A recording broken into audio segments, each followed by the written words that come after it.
We're here with Father Olek. Thank you for being our first ever guest on the Catechast. Absolute pleasure. We're very excited to have you here, Father. Should we close the door? Or? Oh, I apologise. Yeah. Oh, thank you, Sam. So Father Olek is a friend of ours, a friend of all of ours, and a friend of the pod. Our first friend of the pod. Yeah, he doesn't know what he's getting into. He hasn't seen the previous episodes that haven't come out yet. Yeah, he hasn't seen anything, and I'm very sorry for ruining your reputation by coming on the show, Father. I don't know. I was pretty low to begin with, so... You move always in high circles. There's so many social clubs that are inviting you to participate that won't, they didn't have any Catholics 20 years ago. This is the cream of the crop, though. So we thought we'd do 2 episodes with yourself, Father. So we thought we'd do just a friendly chat, which will paywall probably, and then we'll have another episode where we'll continue with the Catechism, and you can tell me how I'm wrong, which would be wonderful. And now this is the so this is the behind the scenes episode. I think so. Yeah. Oh yeah, great. We did so that we could be a bit more relaxed. Yes, and we don't know how many paid subscribers we have, but at least 2, you and me. Yeah. Might have a third after this one. That's right. Well, we were saying you met Jack when you were 17, and you asked him about the seminary, so. and he had just left. Do you remember this? 2014. Yeah. That was at a youth. I reckon we St. Aloysius. No, I reckon we met at the adoration at the cathedral, and I specifically have a memory of when I was still studying at Adelaide Uni, and you and me went and got a coffee after I finished uni one day, and you were asking about the seminary, and we were talking about St. Augustine for some reason. I can't remember specifics, but yeah, I remember you were just like, and I was like, oh, this poor bastard doesn't know what he's getting into. How long after Naive school? little boy. How long after school did you join? So I was 19 when I started. Is that frowned upon now? Well, it was when I joined. Yeah. They want experience, so... They would normally say, have a degree or something first, right? Yeah. Don't they make you study for 7 years? Yeah.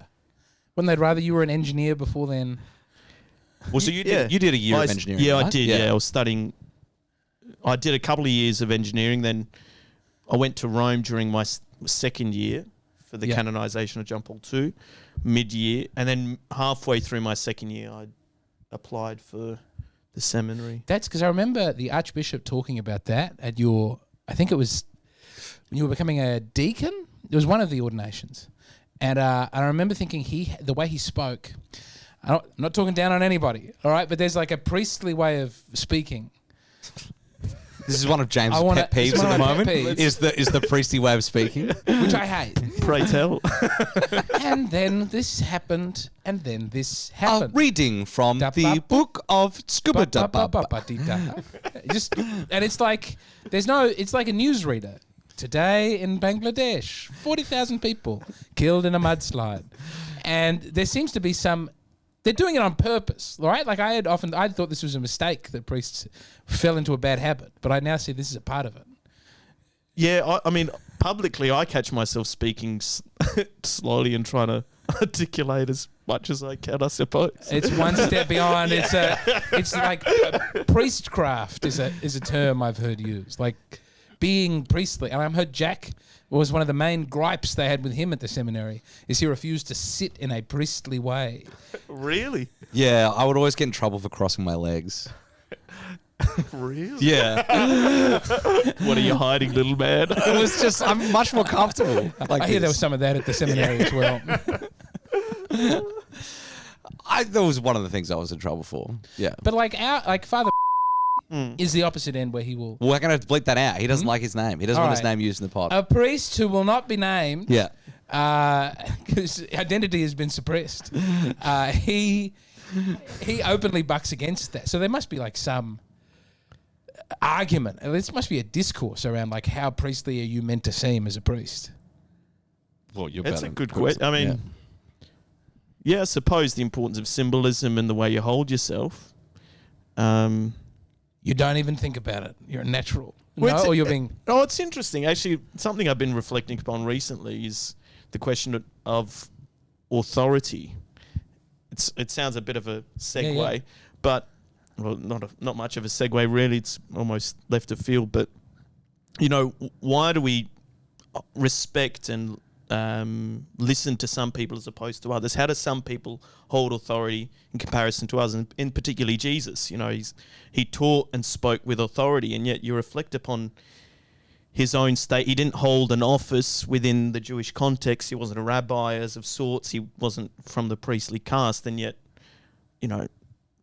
how did he hold himself? And as a priest, you're supposed to imitate that. But it's hard to actually, what does that look like? How does someone hold authority? The way they speak, the way they act, what they wear, I don't know, maybe you might have better insight by the priests or the people that you admire and listen to. What do you find in the way they speak, the way they hold themselves, that it captivates you, that they... Before they even speak, you're listening. James is itching to respond. Like Fulton Sheen is the number one for me. Like there's a way that as a bishop you sort of want some of that. Some of the it's the cape. It's not quite right. And it's fiddling with a pectoral cross. He does fiddle. He is. with the pectoral cross. I reckon it's nerves though when he fiddles with the cross. For sure. Yeah. It's a way he controls himself. Yeah. But it's like there's a light inside of him that sometimes he's not tapping into, and then sometimes he'll do this voice, and he'll stand in a different way. And we were doing last week. We got Your up full to. machine is very good. I've been working on it. Under lockdown, I just it was a lot of full machine. But there's we're doing. Sometimes I think about this because I increasingly do Catholic work, either with comedy or whatever. That's all good. What about that? Oh, am I making noises? Or no noises. It's the imprint. That's what touched me, is that there was an imprint of the priestly office that changes your soul in some way. There's a seal, and that if without that, the theology of that, I think it would be easy to feel like some sort of fraud, like you were playing a part, and then it would be because how much of it is a grift, right? We would like people to join. To pay money, right? And we're talking about the religion. Then you don't want to get into a point where you're monetizing your faith, and so I often start feeling like a fraud in some way. And I think if you were saying no, your soul has been changed and this is who you're meant to be, that might take the sting out of it a bit. In a way that if you're a Joel Osteen type, no disrespect, Joel, if you're listening, like a televangelist. I can't imagine the overlap is very high. But these southern greasy. TV evangelicals. Nice suits, shiny suits. With a big plane. You should. Prosperity. Yeah. Yeah, exactly. Yeah. There's a humility. So how much money can priests have?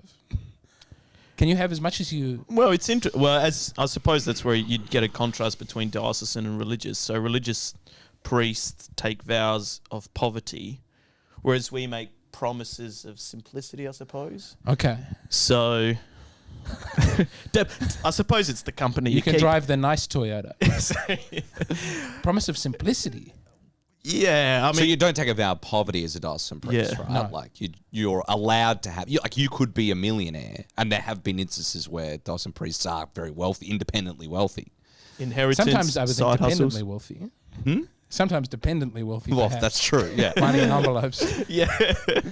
Right. Yeah. But if you write a book, you get the money from the book. Yes, Okay. as a diocesan, you would. Yeah. But if you were a Franciscan, someone else to the order. Wow. Yep. Okay. So if you're gonna write books, make sure you write it after you leave the order, or at least publish them. Yeah, I'd like to know if the rights go back to you. Well, there's a friend. He left the Dominicans, very sharp intellect, but I know a lot of his papers and stuff were written as a Dominican, so I kind of feel sorry for him. The Doms get to keep it all, all the IP. There must be some religious orders that are more relaxed about. Well, not really, because it's kind of that's the game, That's right? the rule, Which yeah. we talked What, about the already. fraternity? Well, they're not an order. Okay. They're a in Fraternity. that sense, yeah. They're a fraternal brother of diocesan priests. Okay. Right, so the Fraternity of St. Peter are diocesan priests who would just live in a community together. So they don't take a vow of poverty, for example. I just don't want to have to take a vow of poverty. Neither do I. You're not going to have to, James, But say you've flown out here. because you don't have to take any vows to be poor. That's a good point. I'm involuntary. Independently poor. He's been working hard at it. I think. Well, you're just a loser at that point. You can't offer that up, right? is rough. I'm reading. A redeemed one, though. Well, sometimes, briefly after I come out of the booth. So I think we should. I'd like to get. I mean, if you're comfortable talking a bit about your, because I think it'd be nice to have like. I mean, you were raised Catholic. What's your faith journey, all this sort of stuff, right? Like, I mean, how did you? Like, I mean, we know, but it'd be nice to have you as the guest to sort of like tell your own story. Rather nice to tell it for you. Sure, yeah. So raised Catholic. Mum's Polish. She was raised Catholic. Dad's Australian, but he wasn't raised Catholic. Raised Anglican, left Anglican church, then converted when he met Mum. And good home life, very supportive in the faith, and just generally Mum and Dad sacrificed a lot for our sake, for my brother and my sake.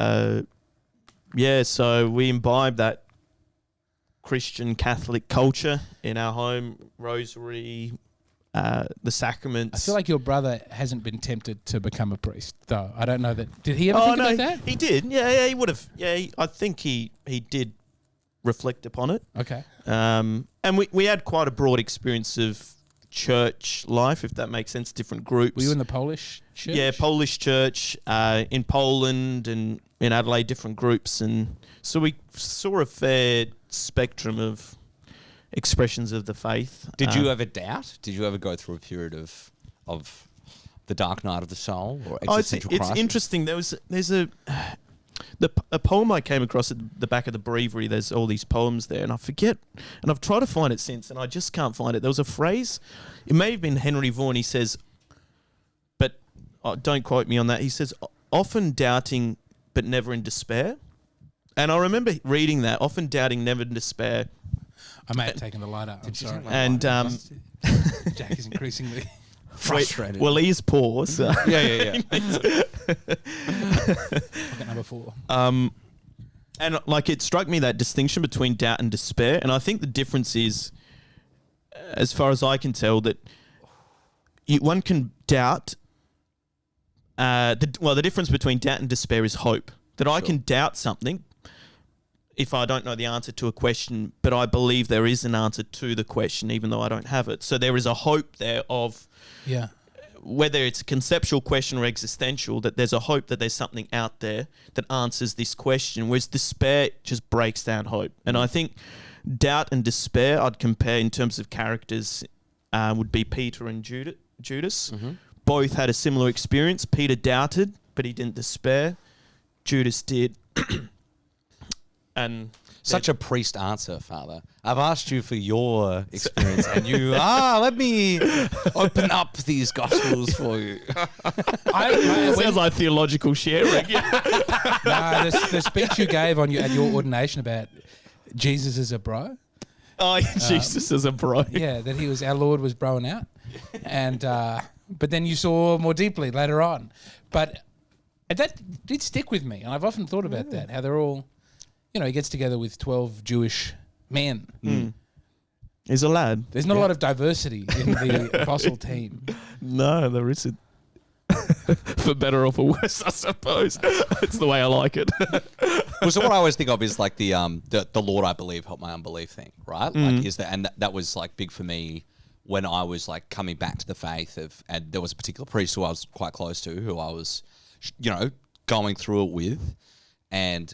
I remember saying to him one day, like, I don't know if I can believe this. I just don't have enough to believe it. And he said, oh, yes, well, we must all say, Lord, I believe, help my unbelief. Which is a line from the Gospels, which is like, and it's, can you help me remember specifically where that's located? Because Romans, I think. I don't think it's a Gospel. I thought it was in the Gospels. No, We've got some real scattershot, some real intellect. He's certainly not Protestant. Yeah, that's right. But yeah, I mean, I just remember thinking like that's a beautiful thing, which is just even to be able to pray for belief is such a gift, to sort of be able to go, like I don't actually have to like, because it's, that's the sort of Pelagian urge, is that I have to believe it as well. Like I have to do it all myself. I have to save myself and all this sort of stuff. And it's like, no, I can just sort of surrender.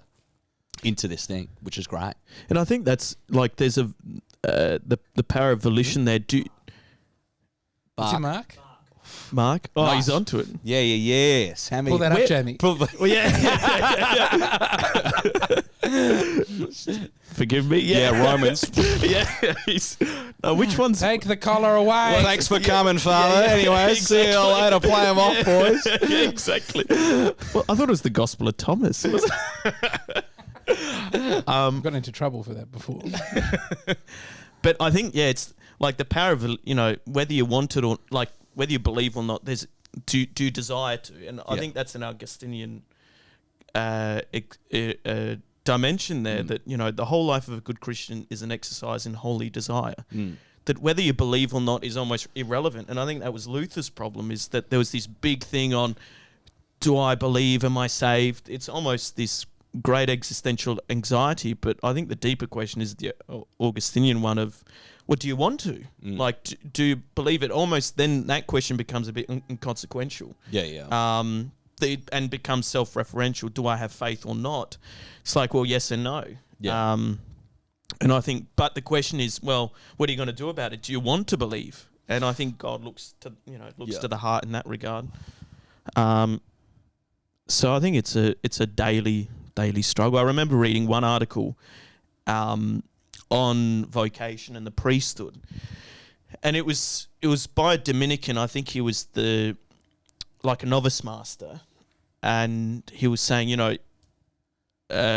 you'll think in your vocation that in terms of the promises you make of, say, chastity and obedience, like, that's, going in, that's what I always thought would be hard, the celibacy, the pure, chastity, or even some would say then the obedience, like that's being, not holding your own life in your own hands, you're in the hands of another. But he said, guys, the most difficult thing will be faith. Yeah. And I haven't been a priest for long, but in my faith journey, the faith is actually the most difficult thing, yes, obviously the chastity and the obedience is difficult at times, but in terms of a fundamental continuous difficulty and burden to carry is the faith.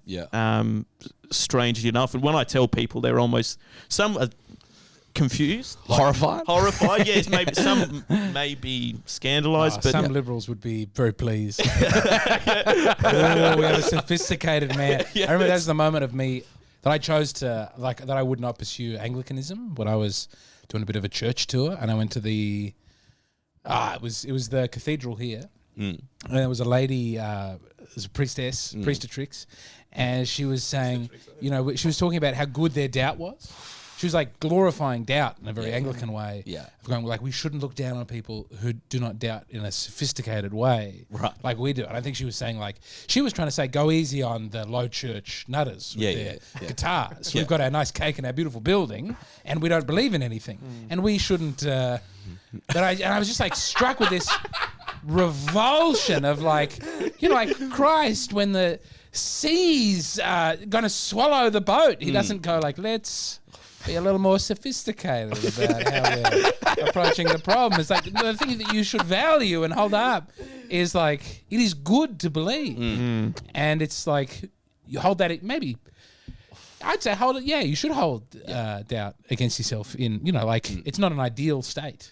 We shouldn't be looking for how much we can doubt, which I think is, I don't want to paint with a broad brush, but there is certainly something very English about that I find revolting. Well, I think the best reflection that I've come across that I can empathise with is Ratzinger's beginning to the introduction to Christianity on faith and doubt. And he quotes, I think, Paul Claudel's, one of his poems, like, faith is like grasping onto a plank after a shipwreck which hovers over the abyss of the ocean. And that's that kind of... I believe I've quoted this in the podcast already. I'm so pleased that you have too. That look that James giving me is like... And that's from the letter. Podcast. No, I picked the right person. Olek, and that was the podcast we'd be on. This is the sort of highbrow chat we'd be able to have about, obscure playwrights. That's right. James has asked me all sorts of different questions. Yeah. Wait, was that Paul Claudel or the Gospel? I think it was a Peggy play. pay. I think it was. It was a story of a Jesuit. Yeah. Who got shipwrecked and Yes. evangelizing the New World? Was that Maybe right? it was Cluedo. I thought it was Peggy, but I could be misremembering. Peggy. Yeah. Sam clinging onto a beam after a shipwreck. No, we don't need to know. Anyway, please continue. Elaborate the point further. Sorry. Yeah. Oh, and that kind of interplay and the difficulty from both perspectives. He goes into faith and doubt, and yeah, I just like that image though. The clinging to the cross. Yeah. But the cross, is certain, and I think that's the important point. I think James was trying to get across that it's not as if there's, it's complete nihilism, and you're desperate, I'll grab onto anything. It's like, no, it's the cross of Jesus that it saves. Well, So. the point he finishes with there, which is like what I specifically remember about it, because I loved it the first time I read it. I was like, that's so cool. Was he sort of says, this Jesuit who's lashed to the sort of like the mast of the ship in the shipwreck, and he's sort of like bobbing in the ocean, and it's like the ocean's about to drown him. Every wave is sort of like, this is the end, and that's the believer in the sea of doubt. But then he sort of inverts it, and he says, but it's also the doubter in the sea of belief, right? Like, is that everybody wants to believe in something, and even those who don't believe are sort of cast adrift in a meaningful universe, like threatened at all times with credulity, right? Yeah. And it's just like, Well, what's the Chesterton line where he's like the jaws of belief? It's not the jaws of belief. He's like, he describes believing in something as a dog's mouth that's open, Right. And it's going to clamp down on something at some point. Like, it's unnatural for it to be. Right. I think he says it's about being open-minded. That's correct. Yeah. He's sort of like, the people who like make a virtue out of being open-minded, but the purpose of an open mind is to close on something. Yeah. Yeah. I don't know why I think it's something about a dog's mouth. I don't know why that's. That's unnecessary callback to part of the podcast that is definitely deleted. No, he's closed his mouth on that one. Have you been informed? You don't even know about- how accurate that is. I was talking about. No, let's not talk about it. Fine. Oh, don't be. It's not coming out to the public anyway, so we'll send it to Father Olek. Yeah. So, Father, that was so you were raised in a very faithful household. Your parents who were great people. Yep. And your brother who was a great person as well. Yep. They all still are. Yeah. And then they all still are. But so where was it for you in terms of like the priesthood? So it was an early call for you? Yeah, I suppose the sense came around 11 or 12. Yeah. Pretty early. That a sense of, a vocation. I remember I was on a retreat. I would have been around 11 or 12, and there was, at the retreat, it was during adoration, and this brother tapped on my shoulder and he said, "Oh, Mary said you're going to be a priest," which is a beautiful thing, but I didn't base my vocation on that. But Sure. it's that was, I suppose, It's a data point. data point. Yeah, Yeah. that's a good way of putting it. Yeah. So a sense of a vocation came early. Then finished year 12, studied engineering for a bit. Still felt the call. I'd love to read. I didn't read my way into the faith, but it helped nurture it, I suppose. And then John Paul II has been a bit of a role model for me. Existentially. We have talked did about discuss this that. quite a bit. Yeah, okay. I wondered if you had a pair of Converse sneakers. Converse, yeah. Yes. I'm disappointed you're not wearing your John Paul II glasses, I Father. should have. And also that the ladies obviously very keen on John Paul II, and ladies very keen on Father Olek. I remember through the seminary, a couple of Is Olek still in the seminary? still he's He's sticking with it, is he? we actually while you were in the cemetery, we snuck into the museum that was next to the seminary. I remember this. You came out with me and my wife, and we went to the Melbourne Museum, and I think we That's snuck in correct, through the yeah. gift shop, and we weren't 100% sure why we hadn't paid, but we didn't, and. It's very good memory. No, but I remember that whole day because I met Ronald McDonald for the first time at the at the Mass, yes. Yeah. He's, God rest his soul, God he's rest his died soul. recently, yeah. When I talked to the Jews of Melbourne, some remember him, and others think I'm telling an off-color joke.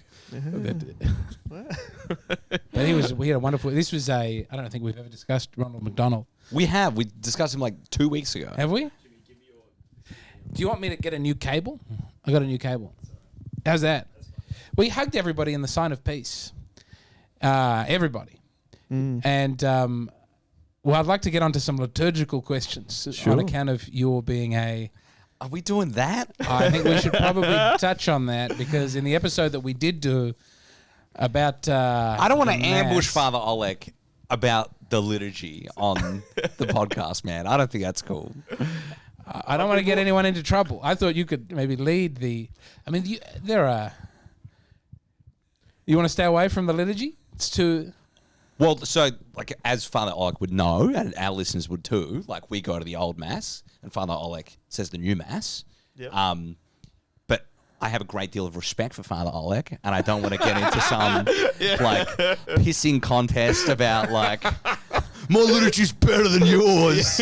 Because also, I mean, I've only seen you say mass a few times, but I've obviously never had a problem with the way that you say mass, right? Like that is not the hang up. And I don't want to, and we've invited him on, and I think it would be very rude. Well, also, you set me up when I was going through Panola on a drive.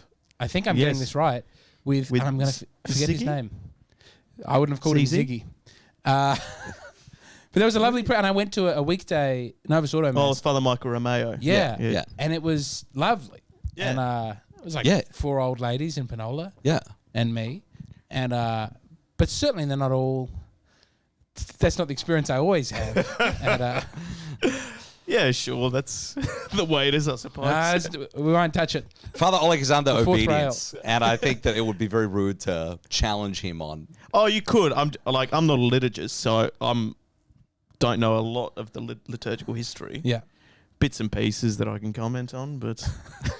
But yeah, I don't want to put you on trial for all of the abuses. I suppose we all have to make reparations for our own sins and the sins of others. Has the Catholic Church in Australia taken a position on the Aboriginal voice to Parliament? Have we got? Do you know? Do you have an official? Oh, I think there is some kind of statement, but again, I must plead ignorance. And it's an excellent place to be, I suspect, Father. So now you've been moved to Mount Gambier. Correct, yes, yep. Which is, for those who don't know, in regional South Australia. So in the middle of nowhere, basically. It's beautiful, but hard to get a more remote place outside of WA, I would say. Yeah. 5-hour drive to... Yeah, about 4.5, 5 hours from Adelaide. Yep, southeast. Beautiful area, lovely farmland, crayfishing, wineries. Very rich, wealthy area. Father Olek's having a terrible time. How many priests are there? So there are 2 of us. So we have, I'm an assistant there, and we've got 3 parishes and 7 churches in the southeast. So we cover a lot of kilometres, but lovely area, beautiful people. Do you get to go to the same place every Sunday, or you've got to head out to different? Oh, we've got 3 parishes. So 3 churches. The 3 main churches have mass every weekend, and then some of the smaller satellite towns, where the churches are, would have mass, almost once a week. Okay. So every 10 days? That seems wrong. Working on different calendars. I'm finding out more about this, about the travelling, like the week on, week off congregations in country towns. I didn't know about this. Yeah, although, I mean, everyone's got cars these days anyway, so they can drive. I mean, the problem is a lot of them are elderly, so it's a bit more of the struggle. But it's beautiful place. I mean, this would be like one of the arguments for the permanent diaconate, or like married clergy, or even women clergy, right? That people would make arguments from remoteness. And people have made these arguments in Australia before. Normally, you'd get it more from like South America or something now, but certainly... Deep in the jungles of the Amazon. Right, but Australia has its own challenges, and certainly if you think 50, 60 years ago, those challenges were quite real. So that's one of those arguments of sort of going you've got 2 excellent young priests covering a lot of kilometres every week. It's not ideal as well, because it's like you're you're burning a lot of time. I was going to just say the fossil in fuel transit. argument. Yeah. Well, there's that as well, and the church has taken a very strong position on that. So, lady priests, for and against. Do you have a strong position on that? Yeah, I'd have a strong position on that, I suppose.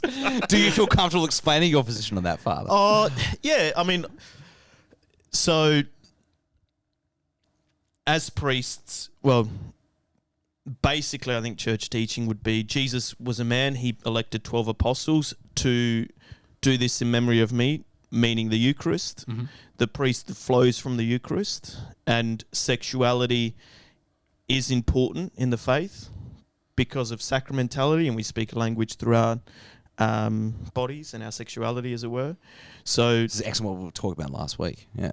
So Yeah. I want the priest's opinion. So and Because but like this is, we hold to that, and the Yes. Orthodox, not on the married thing. That's another question. Yep. But the Lutherans are now 50-50. The Anglicans, More. well, in South Australia they had a big stoush about that recently, and I think on the synod, the man only camp came out on top. it did, yeah. Which would be rare, I would think. Yeah, across the. I think there are only 2 or 3 synods in the world, Lutheran synods that Have the kept name, it. Yeah. But Well, only. is the political push for that in the church something you ever encounter Oh, quite a bit, yeah. on the road to synodality? Yeah, I think Pope Francis is fairly strong on a male-only priesthood, Yeah. and he would understand, and I think he said it, that he has no authority to do, because it's a principle of divine revelation and not of practice. Is that right? Yeah, word? yeah. So, for example, married priesthood, Less so. less so. Yeah. So, male-only priest, and also it's funny. In terms of discussions and with women priesthoods, I mean, it's got to be theologically based. Jesus, the apostles, scripture, the witness of tradition. Yeah. But I mean, I like the kind of pragmatic response: is who wants to be a priest? Like, Says the priest. Well, no, unless you have a vocation, who wants to be a priest? If you agree to, a dodgy wage, you lose your freedom. Going back to obedience, living a chaste life. If you're happy to be celibate, Women can't be expected to do these things. that's like unless you got a vocation, who wants to be a priest? I think the argument is We more want about power, right? Like it's nice to. yeah. And I think because priests participate in the governance of the church, and I think the whole question of synodality is not actually about women priests so much as about governance. Yeah. I think that's the linchpin question. And priesthood, well, priests have power. Why can't women be priests? So would one maybe be more open to a female Secretariat of Estate? Like a Hillary Clinton-esque. Yeah. Secretariat. When I watched The Young Pope, they're always saying that. I didn't know that was. I thought it was a guy with an accent, but I think that is what it's called, right? The Secretary of the The State. Secretariat Well, I think of Estate. they're called something else now. I don't know. Francis has But changed. but cardinals. Yeah, that's an You interesting could have one. a lady cardinal. Well, it's, That's been floated. Yeah. yeah, because I think, as far as I can tell, there were two roles for a cardinal. One's to elect a pope, and the second is to advise the pope. Right. So I don't think it's technically. Well, it's not a holy order because there are three ranks: bishop, priest, deacon. I mean, and cardinal isn't an order in that regard. Yeah. So potentially, I mean, The reasons for it would be I'd be open to it in terms of an argument. I really can't see why not technically. Yeah, so I think like the history of the cardinals is like it's so like if you become a cardinal, you're given a parish church in Rome Okay. because the cardinalate comes from like basically back in the day, right? You would have the parish priests in Rome would How many elect their churches bishop. in Rome have they There's got? heaps. There's heaps, 73. obviously. So the parish priests in Rome, if the Pope died, would get together and elect Yeah, the new so they're bishop of already Rome. they're on hand. They're Right, there. so, yeah, because that have also used to trains be at that done time. like quite commonly across the church, right? It's like if the bishop dies, you elect from the presbyterate their successor. The priests get together and go, who's going to be our next bishop? Well, we know that guy's a pretty good administrator, and we respect him, so we'll elect him. So what's happened because the church has become universal is that role of like the parish priest in Rome has been extended out to all of the world. So if you become a cardinal now, you get a parish church in Rome, right? The parish priest in Rome, who looks after the church pastorally, is the assistant, right? Like he's saying mass there every day, but he's technically the assistant priest. Well, even so, and there are cardinal. I mean, there are more cardinals than are voting, right? Like there are retired cardinals. Yeah, there are retired cardinals. Yeah, Keep the excellent outfit. That's it's right. Really yeah. one of the best Yeah. outfits. Where are you at on dress? I mean, you're wearing the collar tonight. Are you a cassock, out and about type of fella? There's some controversy on the cassock, I understand. Well, Not everyone wants to wear it. Yeah, it's interesting. Like, I mean, I wear collars mainly, like a collar mainly, but Day off? day off, casuals. Yep. But I think a friend of mine, he was pretty sharp on the whole clerical dress and the French school and the European and Australian, because I think the Australian tradition was suits, clerical suits. Not so. I think the cassock was more a European thing. But it's interesting. Like in Poland, whenever I go, everyone's in a cassock. But there was one. I was there last year on holidays, but it was lovely. I got to meet the dean of the cathedral in Krakow, and I wanted a place to say mass, and he gave me the Leonard chapel, which is underneath the cathedral, where kings are buried. So Sobieski, Battle of Vienna, he's there.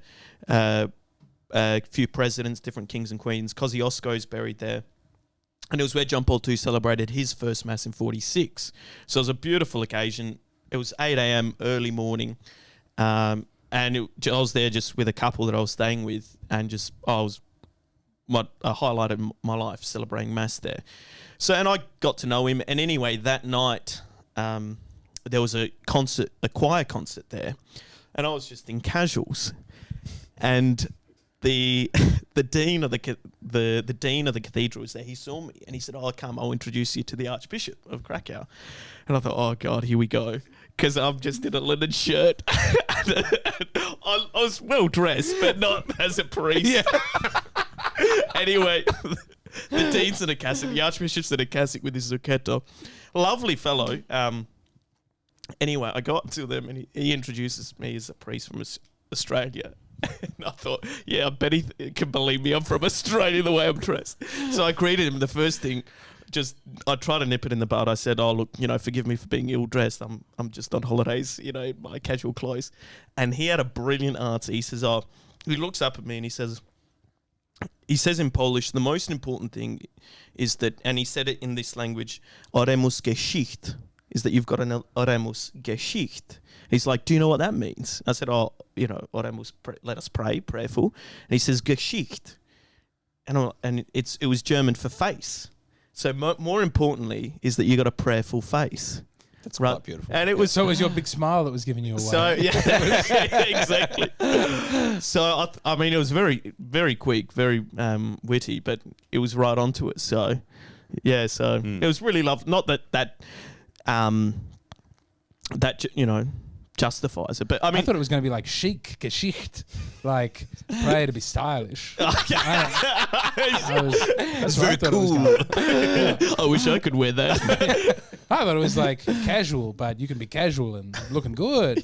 This is what you've put together. Return. So collar wearing priest, I suppose. Yeah, I mean, I think it's a controversial thing in like Australia, I suppose, right? But from what I understand, in like Europe and America, it's actually not very controversial at all. Shorts? Are shorts ever appropriate? Well, from what I understand, in America, like all places in America, it's like, in the morning, the priests will wear their clerics. And then in the afternoon, once their sort of duties are done, they'll all just wear collared shirts because it's sort of like, well, now I'm off, like I've done my stuff. I've said mass. I've gone and visited people, and now I'm just going to relax. And that's kind of quite accepted. Yeah, it's interesting here. It's kind of an expression of an ecclesiology, whereas in America, everyone wears clericals as far as I can tell. Like I was talking to a Californian priest, and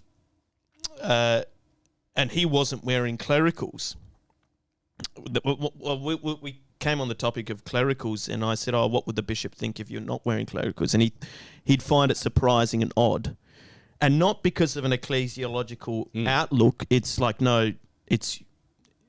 I think the priesthood still has the level of kind of a profession. Yeah. Here, a lot of Aussies wouldn't see the priesthood as a profession. Yeah. That just like a policeman or a Doctor or whatever. Yeah, whatever. Yeah. That it's. I think America still has that the priest is a profession that's expressed by what you wear. Whereas here, I don't think. No. The priesthood. The focus is they talk about the prism of service, which I mean is universal, I suppose. That it's a vocation of service, but Not as a job. not as a job. Yeah, that's probably. So So and that yeah. like what you said about the Americans that at 5 p.m. it's Yeah. still it's a job. Yeah. You clock off. Yeah, you're done for the day. Whereas here it is very much like, is he in clerics or not? Right? Like, is he a good one? Yes. Like, yeah. Which is and it's an expression of like, oh, what does he believe about himself? What does he believe about the church? What does he believe about these things? And that's all signified by the way you like, express yourself. But also, I mean, that's like such a weak litmus test, I think, because like obviously you could be in a collar and a bastard, right? Like and a real bastard. Sure, it's been done, And yeah. exactly. And you could be in like civvies and a very holy person, and that's this is not. It's a temptation to sort of go. It's an easy sort of like abbreviation to do things, but I don't think it's. Well, what then are the good markers of a good priest? Holiness. How do you see- Yeah. Holiness. Yeah. But how do you recognize holiness? The Well, the Oremus signs, yeah. Geschichte. But yeah, because it's Jack's point's a very good one because I think I believe in ontological change, which has actually gone out of fashion quite a bit. They shift more to language as confirmation to Jesus in terms of the sacrament of orders. Right. There's an ontological change, which actually goes back to the question of women priests. You can't, because there's a sacramental belief that our bodies communicate something. But so I believe in an ontological change, which therefore, whether I wear a collar or not, that's more fundamental. Yes, okay, what you wear should express who you are and the way you carry yourself, going back to the first point we're making. But me wearing a collar doesn't make me a priest. It's kind of in the other way that... Yeah. And particularly today, I think collar wearing, or something that expresses who you are is important because we're highly symbolic today. Yeah. Much more so than in the past. So I think that's important, but it doesn't make the priest. Like you were saying. Yeah, which is like in canon law, it's like it's a sin to impersonate a priest, right? Because it's like the outward thing is expressing the inward thing. But also, like, I mean, the best priest like I've ever known, basically, is this priest that I mentioned before, when I first sort of came back, and he was like, he was ordained in the 50s, so he said the old mass for the first 15 years of his priesthood or something. But like he'd really, he's always in civilians. Like I've seen him in a collar maybe 3 or 4 times, right? And only ever at like an ordination or something when he's like doing the very official priest thing. But like has a real love of the mass, real belief in the mass, like has this like incredibly sacramental faith, is kind of shy about expressing it, I think, which is a thing that like confused me for so long about him, where I was like, oh, is he like trying to subvert things or something like that? But it's just that he kind of assumes these things and he just sort of thinks that everybody's on board, everybody knows where he's on, like on stuff. And it's just like, just draws people to him with his sanctity, and it's just like, it's one of those things like, I can't remember which politician was it in the US said when they were sort of legislating about pornography and says, well, I know when I see it. how do you know it's a pornography? judge. I know believe it's a when I judge. see it. Yeah. How do you know sanctity? Well, you kind of know it when you see it. And that's like a vague answer, but like, I mean, how else would you answer like looking in the face of Mother Teresa, right? Like, whereas you just sort of go, well, yep, she's got it. Right, she's got it, and I don't. Well, I wonder if this is from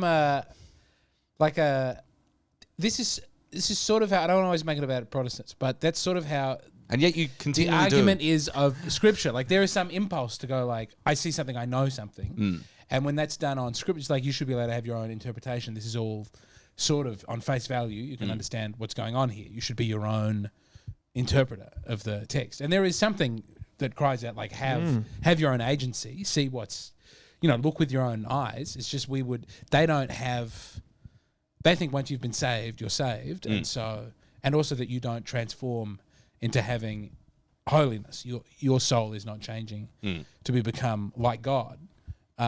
You're being covered by the blood, that the horrible thing within you can't be seen. But then, there is something that cries that you want to see holiness for yourself, right? That's like a very exciting. Get your finger in there. Yeah, exactly. Yeah.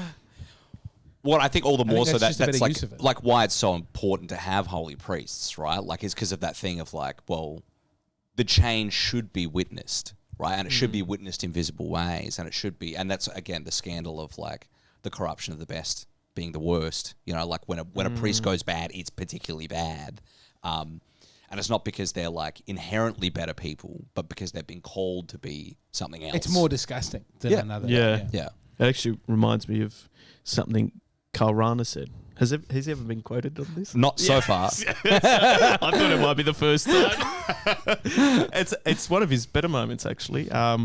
It was a book I think he wrote in the 70s about the priests of tomorrow, and he said the priests of tomorrow, they'll be prophetic, but the church, you won't. I'm paraphrasing what he said, but the church will live through the priests who will represent the church. So in the past, the institution, church institution is what encapsulated the priests. But the priest of tomorrow will stand on his own in a certain sense. Sure. Which kind of makes sense. And that's totally. Appealing to the Protestant, drive for personal witness and testimony, I suppose, because the institution has really fallen apart in that respect, I think. In respect, with respect. So I suppose the importance of personal witness, friendship, is a way forward. And actually, a friend of mine, he said, was speaking on the topic of friendship, and I suppose that can be understood within the context of witness as well. He said, I think friendship should be an eighth sacrament. And it kind of struck me at first, but I thought, wow, that's actually, there's something beautiful to that. The importance of friendship. I come to call you friends. Yeah. Yes, exactly. Yeah. There's definitely a lot of gay guys hoping that one gets up.